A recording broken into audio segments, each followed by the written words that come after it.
Dinesh D'Souza, you have written the End of Racism.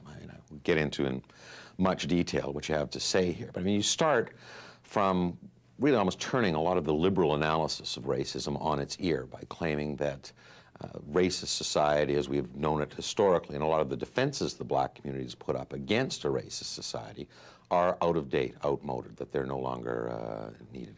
Give me a little bit more insight into that background. Look, there are three possible reasons why groups can differ. The first is genes or genetic differences. The second is culture. And the third is discrimination and its institutional legacy. Right. I reject both the liberal view, which holds that black failure is largely or mainly due to discrimination, and I reject the view that it's genetic. So I focus on cultural differences. And I point out, for example, that in virtually every measure of academic achievement or economic performance, we find not just whites, but immigrants, Cubans, West Indians, Koreans, leapfrogging ahead of American blacks and claiming the fruits of the American dream. I think that this is because blacks have developed a culture that represents an adaptation to historical circumstances, but one that is today in some respects a liability or dysfunctional. Well, it's interesting because not only have you kind of turned a lot of the liberal arguments that the impediments to black society are externally set up by the white community, but you go further and say that this should be kind of an uplifting analysis for the black community, because it says genetically you're not stuck, and that you shouldn't be so fatalistic to believe that the only way your lot in life is going to improve is when white society improves their attitude. Yet, is it being received as an uplifting message by the black community?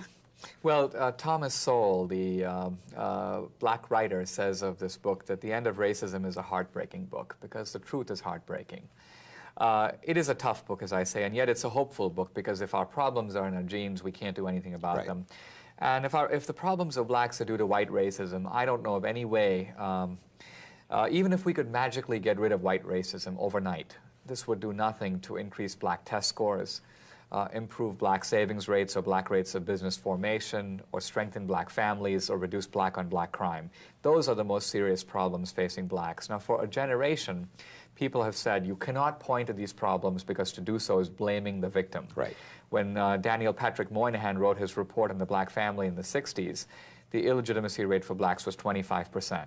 He said it was a national tragedy, and people said, you're a racist, stop talking about it. And he did. He hasn't said a word about it since. The illegitimacy rate for blacks in the United States today is close to 70%. So when these problems are ignored, they metastasize, they become far worse. On the other hand, if they are recognized and acknowledged, I'm confident that they can be addressed. What caused that pathology or that culture that you document and itemize as what you see as the source problem? Well, first of all, it's not solely caused by poverty. One of the contributions of the book is it disputes the so-called culture of poverty analysis that goes back to the 60s. I point out, for example, that Asians and whites who come from poor families making less than $20,000 a year score higher on tests of academic achievement than blacks who come from families earning over $60,000 a year.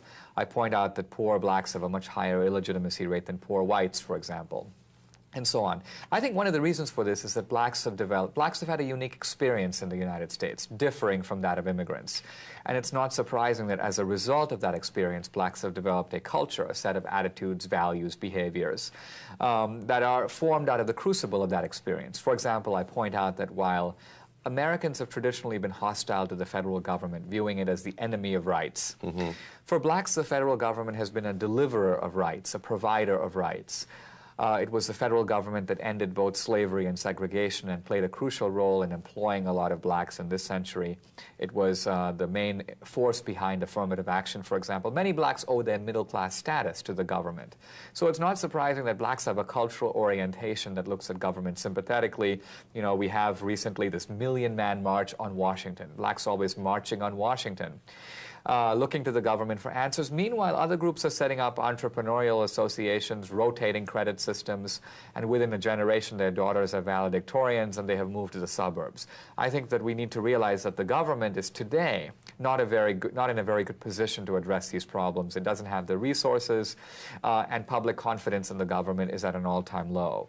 When you talk about this culture or the pathology of the black community, I mean, reliance on government, the normalization of illegitimacy, the worship of the outlaw, hero and see these as kind of the negative attributes that in fact are keeping the black community back. I mean, others have pointed those same attributes as almost kind of the evidence of the authenticity of black culture, saying that if you can't compete with white society, you have to have some esteem, and that this, in fact, is, we shouldn't be measuring black culture against white culture yardsticks, I guess. Well, that's the legacy of cultural relativism, which is the main target of my book, which says, in effect, that all cultures are equal and no culture can judge another by its own standard, and culture should not impose their values on each other. I argue that this relativism played an important historic role. It helped to undermine the old racism, which was based on the notion of a hierarchy. The old racists basically said that you have savages, you have barbarians, and you have civilization, and we whites are the only people capable of civilization. Right. Relativism was a way to undermine that racist totem pole, but it's created a new problem because it now makes it difficult to recognize that black culture is in some respects inferior to white culture, at least functionally inferior to achieve those ingredients of success that blacks and whites both want. And so what we need is a project of cultural restoration that is aimed at improving study habits, strengthening families. I think the three institutions that need to be strengthened are the church, the family, and the small business. Those are the key to any restoration in the inner cities of the United States. There has been, though, in recent years, a growth of a black middle class. And so there has been advancements that have been made. There's no question there's a disparity between that growth of the middle class and what appears to be a permanent underclass. But why are some of the members of the black community moving forward while others clearly aren't? Well, it's one of the great ironies of desegregation and affirmative action. People forget that segregation subsidized the ghetto in a weird way, because segregation essentially guaranteed that a black lawyer, a black doctor, a black school teacher, a black drug dealer, and a black pimp all lived on the same street. And so with the middle class being forced to live in the inner city, you had a semblance of middle class norms, even amid segregation. What's happened now is because of opportunities and because of racial preferences and so on, middle class blacks, those with skills and resources, have left. So white flight in the 70s has been followed by black flight. And middle-class blacks have taken with them valuable economic and cultural resources. So we have a seesaw effect. The middle class has gone up, and the underclass has gone down. The conditions of the underclass have become worse in the past 25 years. And it is that is now the most serious challenge for public policy and for American culture.